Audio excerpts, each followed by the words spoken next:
Merhaba arkadaşlar. Bugün EL Airsoft markasının AK710 SBR modelini inceleyeceğiz. Firma hakkında kısaca bir bilgi vermek gerekirse EL firması Çin menşeili gerçek silah parçaları üreten bir fabrika. Kullandıkları parçalar, malzemeler diyelim. Bu sebeple bir üst kademede daha kaliteli. AK serisi özellikle dünyada çok önemli, çok ünlü bir Airsoft'ta seri diyelim. Çünkü dış gerçekçilik olarak, malzeme kalitesi olarak EL ve LCT bir arada alınıyor. EL'nin bir tık daha iyi olduğunu söyleyenler var. LCT'nin olduğunu söyleyenler var. Amerikan pazarında genellikle LCT daha rahat bulunuyor. EL Amerikan pazarında şu anda pek yok, çekilmiş durumda. Daha ziyade Avrupa ve Rusya'da. Rusya'da dediğinizde, AK dediğinizde akla direkt EL geliyor ama. Bunu yabancı forumlardan falan araştırarak görebilirsiniz. Biz buradaki AK710 cihazını Turgay üzerinden tedarik ettik. Teşekkür ediyoruz buradan ona da. Selamlarımızı gönderiyoruz Evo Sports'a, Turgay'a. Şimdi fabrikada AK710 dedik. AK710'un bir esprisi var. Hemen hızlıca onu söyleyelim. AK710 normalde Rifle Dynamics, RD firmasının RD710 diye çıkardığı gerçek bir ateşli tüfek. Ateşli silah bu. Ama bildiğim kadarıyla bu Rifle Dynamics şeyi vermiyor. Ne derler ona? Lisans hakkını vermemiş EL'ye. EL bir nevi sadece Rifle Dynamics'in amblemi hariç geri kalan tüm oyuncağı, silahı birebir kopyalamış.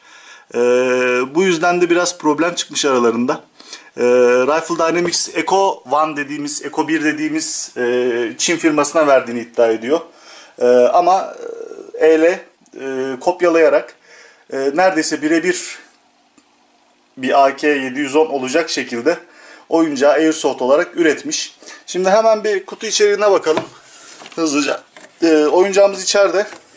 Sadece kutudan çıkanlara şöyle bir bakalım. Normalde bildiğimiz gibi oyuncağımız çıkıyor. Midcap bir şarjörümüz çıkıyor. Şöyle baktığımızda bir sertifika çıkıyor. Tek tek test ettik. Şu kadar FPS'te gönderiyoruz falan gibi bir sertifikası var. Manueli var. Gördüğünüz üzere burada manuelde birçok AK serisini görebiliyorsunuz. Ve özellikle işte AKMS'de, AK-47'de, bu yeni çıkardığı AK-710'da bayağı ileri safhada bir işçilik sergilemişler. Standart bir manuel, sırf prosedür diye konmuş. Burada bir yağımız var. Bu motor yağı mı, pinyon yağı mı açıkçası araştırmadım. Yağlamak için koymuşlar. Ve bir tane de fuse çıkıyor içinden. Bu da yedek bir sigorta. Cihazda kendiliğinden bir sigorta var. Sanırım 30 amperlik bir tane daha yedeğini koymuşlar. Şimdi bir hemen oyuncağa geçelim hızlıca. Onun hakkında konuşalım. Sonra arada yine film hakkında aklımıza geldikçe enstantaneleri paylaşırız. Evet, oyuncağımız bu şekilde. Kutu içinden çıkan AK710 SBR Generation 2 dediğimiz oyuncağımız. Holo çıkmıyor. Bunu ben takmıştım. Ve fark ettiyseniz birazcık bir eskitme var. Onlar da bana ait. Şöyle yakından baktığımızda çeşitli yerlerde biraz eskitme kullandım. Normalde kutu içeriğinden direkt şurada gördüğümüz gibi simsiyah olarak geliyor.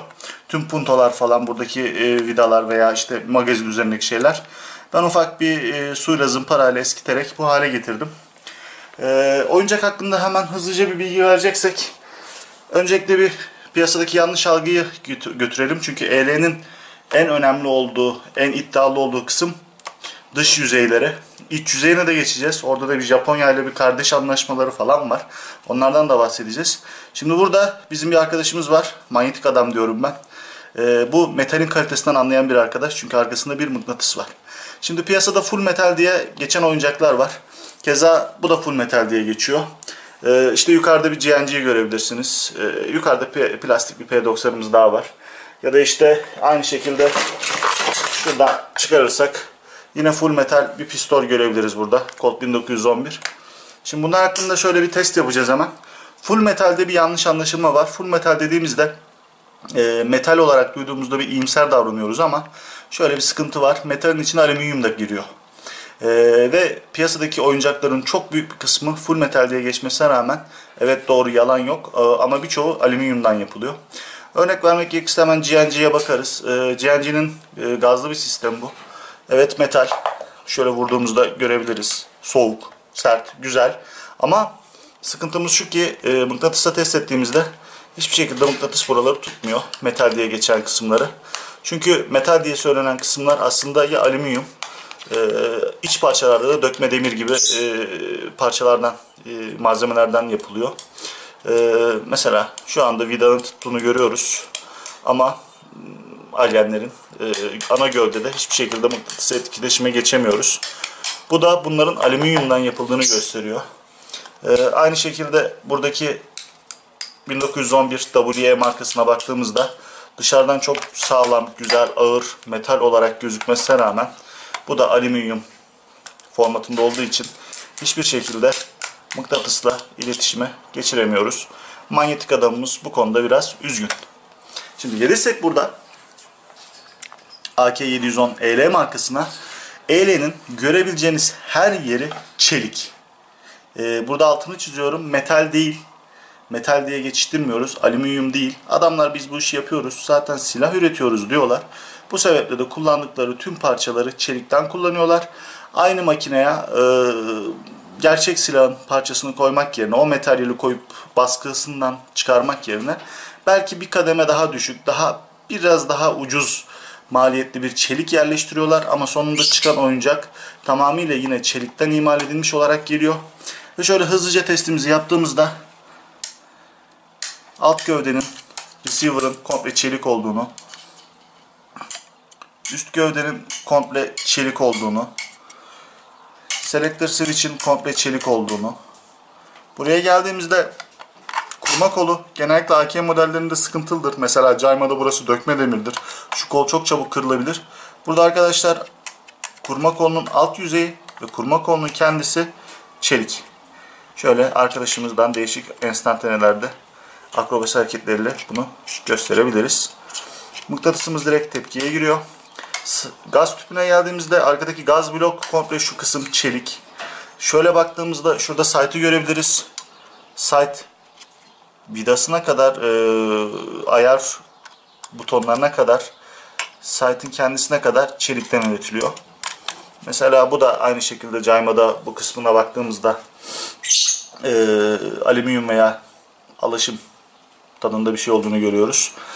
Şöyle geldiğimizde magazin, piyasada yine full metal magazin diye geçen ürünler vardır. İşte örnek bir tane çıkaralım. Full metal magazin olarak, ama bu da maalesef alüminyum. Alüminyum olduğu için de zaten düşmelerde falan buraların çabuk yamulduğunu görürüz. Bu çok kötü bir avantaj mı? Yamulduğunda düzeltebiliyoruz. Alüminyumun da esnek olmasının özelliği var. Ama bir tabiri caizse çeliğin oyunlarda oynarken o soğukluğunu, o hissini vermiyor. Burada EL'ye baktığımızda EL'nin magazini yine çelik. Trigger'a baktığımızda trigger case'i şu kısım komple çelik. Trigger'ın kendisi çelik. Mag release çelik. Mag release'i tutan buradaki kısmımız yine çelik.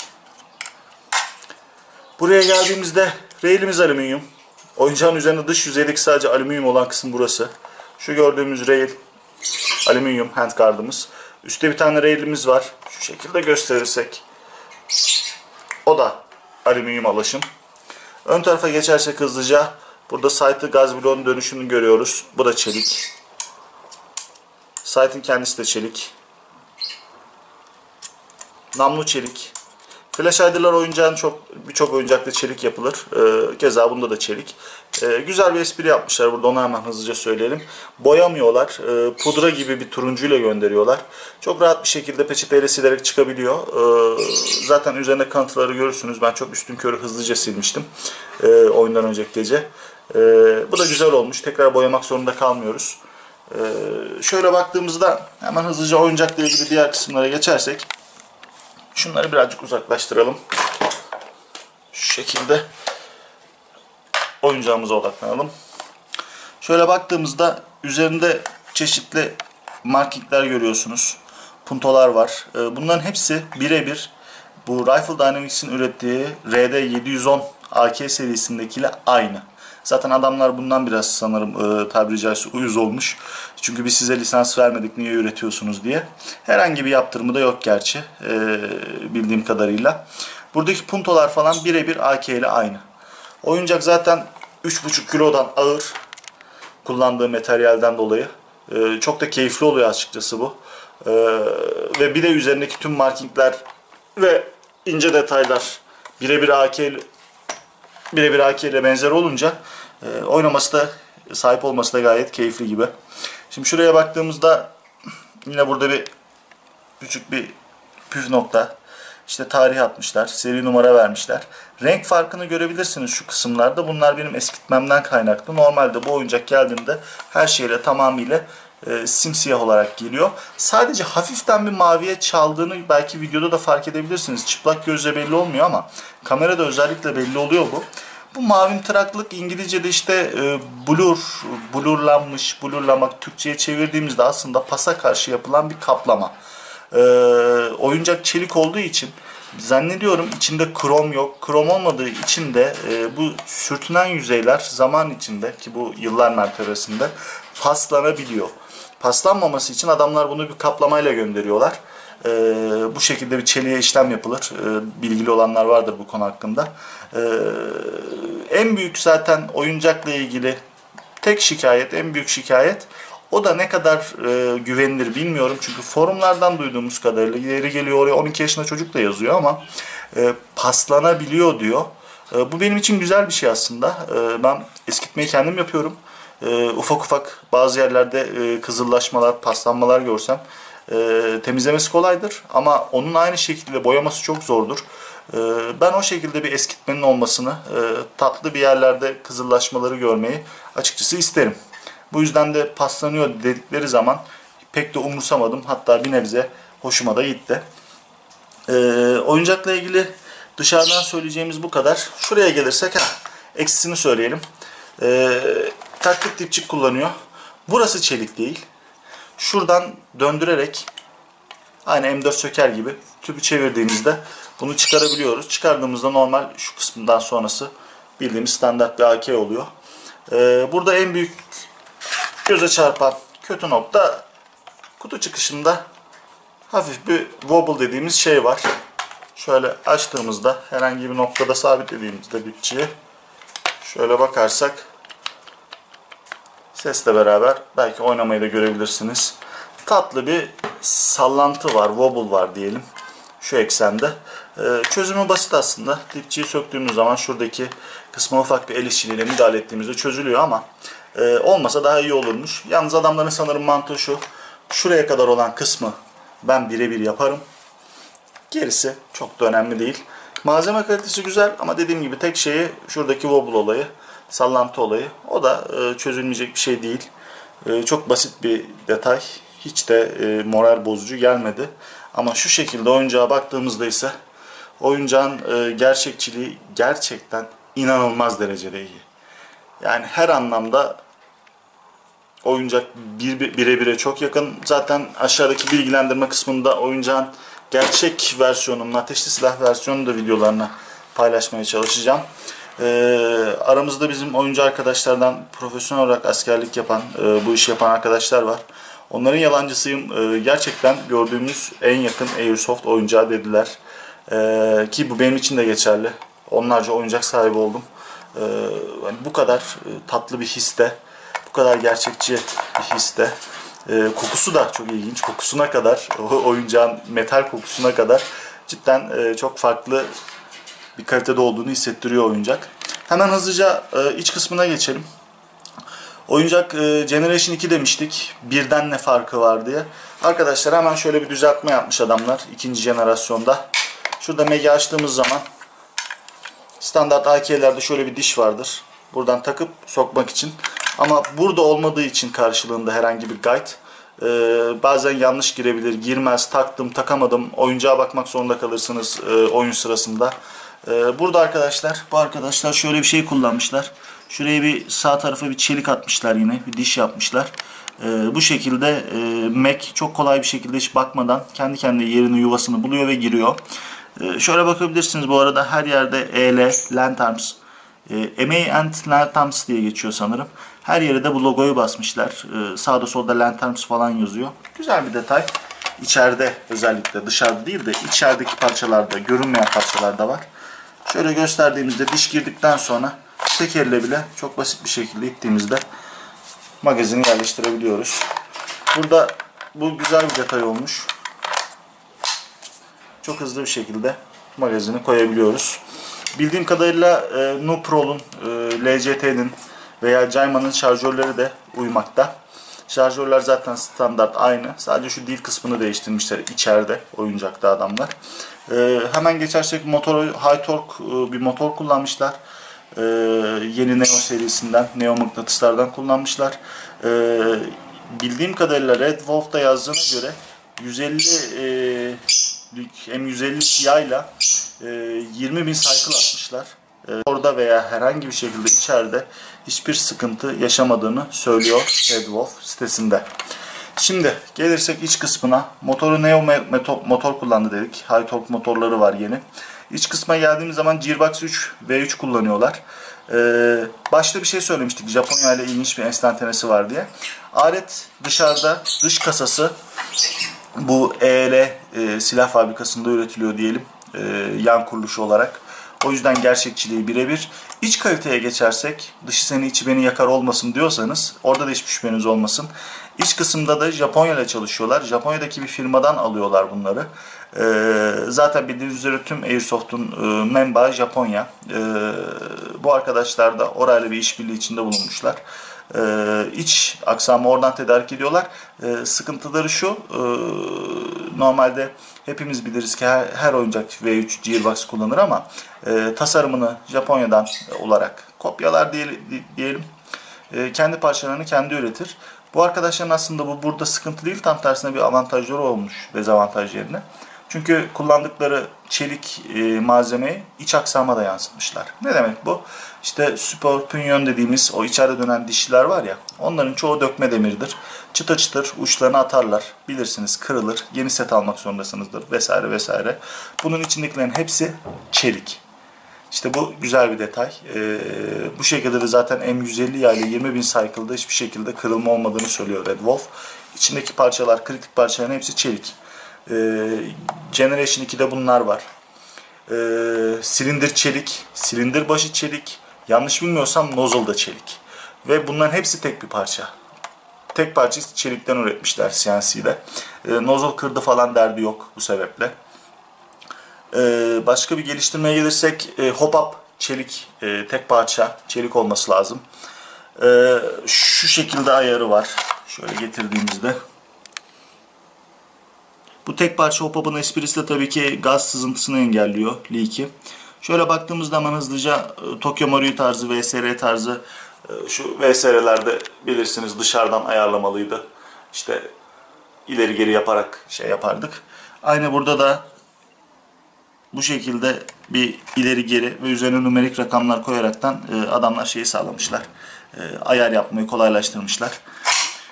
Oyuncağın kötü yanını bahsedersek, tek gördüğüm kötü yanı pil yerleştireceğimiz şu kısım çok dar. Şöyle baktığımızda hemen hızlıca ufacık bir yuva var. Dar bir yuva. AK serisi pillerden başka piller olmuyor. Yani elimizde çeşitli piller vardı. Firefox'un, işte ne bileyim Nanoturnigy'nin falan. Buralara sığmıyor şu kısma. Ya ince uzun bir AK serisi pil alacağız ya da benim yaptığım gibi iki yaprak pili, ben 2S kullanıyorum. Bir tanesini buraya, bir tanesini bu tarafa olmak üzere ortaya da namlu alacak şekilde monte ettim. Kablosunu keserek gaz tübünden geçirip uzattım ve uzatarak buraya getirdim. Şarj edeceğim zaman buradan şarj aletine bağlıyorum. Şurada da görüyorsunuz gizlenmiş balansırı var. Balansır kablosunu da tutup dışarıya çektiğimde o da şöyle bir uzuyor 1-2 santim. Buraya da hem şarj aletini hem de şarj kablosunu bağlayıp aletin yanında şarj ediyorum. Güzelliğine evde pil unuttum, pili şarj etmedim, pili getirmedim derdi olmadı benim için. Çıkar tak yapmak zorunda değilim. Zaten bir pilin ömrü en fazla beni götürür 1-2 sene. 1-2 sene boyunca da herhangi bir sıkıntı yaşamam. Çıkarmam gerekirse de çok kolay. Şuradan 2 vidayı öne söküyoruz. Gaz tüp boşa çıkıyor. 1 santim ileriye gidiyor. 2 vidayı genişlettikten sonra. Aynı şekilde şuradaki rail'in 2 tane simetrik olan karşı tarafında da alyenleri var. Bunları da biraz genişlettiğimiz zaman şu kısmı ileriye alıyoruz. Bu öndeki şuradaki gaz bloğu normalde release etmeye yarar, serbest bırakmaya yarar. Çok serttir. Keza aynı şekilde bunda da çok sert. Elle çok kolay bir şekilde gitmiyor şu anda, mesela deniyoruz. Pense falan lazım. Gerçekçiliği hep buralarda ufak detaylarda yakalamışlar. Gerçek AK'de de bu böyle. Çok videosunu izledim. Pille elle falan itilmiyor. Pense falan gibi şeylerle kaldırıyorlar. Bazı model oyuncaklarda, bazı markalarda mesela işte detaylar burada saklı. Çok kolay yalama olur bu. İleri geri yukarı aşağı oynar durur, zıngır zıngır sallanır. İşte bu adamlar her şeylerini çelikten üretiyorlar. Bu da çelik bu arada. Onu da söyleyeyim. Burası da çelikten üretilmiş. Şaşırmadık. Her şeyini bu şekilde çelikten üretip montajını yaptıkları için gerçekten çok kaliteli gözüküyor oyuncak dışarıdan, ve elimize aldığımızda fonksiyonel anlamda da gerçekten çok kaliteli. Şimdi gelirsek hızlıca hemen sağ performansına nasıl olduğuna. Bu oyuncak hop-up'sız 411 FPS ile geldi. Hop-up'la beraber 420-430'lara üzerindeki yerle çıkabilir. M130 yay var. Bu oyuncağı şu şekilde denedik. İlk başta Chrono'ya soktuk. 6 tane atış yaptık. 5 tanesi 411 FPS. İlk atış 415 FPS olarak çıktı. Yani 6'da 5 adamlar Air neredeyse kaldırmışlar gibi. Hep aynı FPS'de atıyor. Bu çok güzel bir şey. Buradaki reliability. Güvenlik çok hoş. Sürekli kendini tekrar etmesi çok iyi bir şey. Atıştaki grupmana gelirsek, grupman 45-50 metrede bir torso dediğimiz insan gövdesi büyüklüğünde bir yeri toparlayabiliyor. Yani 60'a 60, 50'ye 50 bir hedefi 45-50 metrede toparlıyoruz. Nasıl toparlıyoruz? 6 tane 7 tane atıştan bir tanesi semide çalışıyoruz. Evet, Anya'ya Konya'ya gidiyor. Ama geri kalan 5-6 tanesi direkt hedefe odaklanıyor. Bu güzel bir şey. Bu güzel bir grupman. Bu şekilde bir oyuncak için. Brass dediğimiz bir içeride namlumuz var. 604 olması lazım. İstenirse 602, 603 çelik namluyla değiştirilebilir. Veya buradan uzatılarak namlu uzatılarak, flash hider uzatılarak içerideki namlunun boyutu da, uzunluğu da arttırılabilir. Accuracy ile ilgili illa bir çalışma yapacağız diyorsak. Ama fabrika çıkışı olarak grupmanı gerçekten başarılı. Ben hiç dokunmayı düşünmüyorum. Ki birçok oyuncakla upgrade ile uğraşmama rağmen bunu bu şekilde ömürlük kullanmayı planlıyorum. Aklımıza gelenler bunlardı. Hızlı bir şekilde bir review yapalım dedik. Sorularınız olursa muhakkak alt taraftan sorun. Bildiğim kadarıyla tüm yorumlarınıza cevap vermeye çalışırım. Amacımız doğru şeyleri paylaşmak, tecrübeleri paylaşmak. Oyuncak hakkında söyleyeceklerimiz şimdilik bu kadar. Tekrardan tedariğinde emeği geçen Turgay'a selamlar gönderiyoruz. Oyunlarda görüşmek üzere arkadaşlar. En kısa zamanda umarım beraber sizlerle oyun çevirme şansımız olur. Kendinize iyi bakın. Sağlıcakla.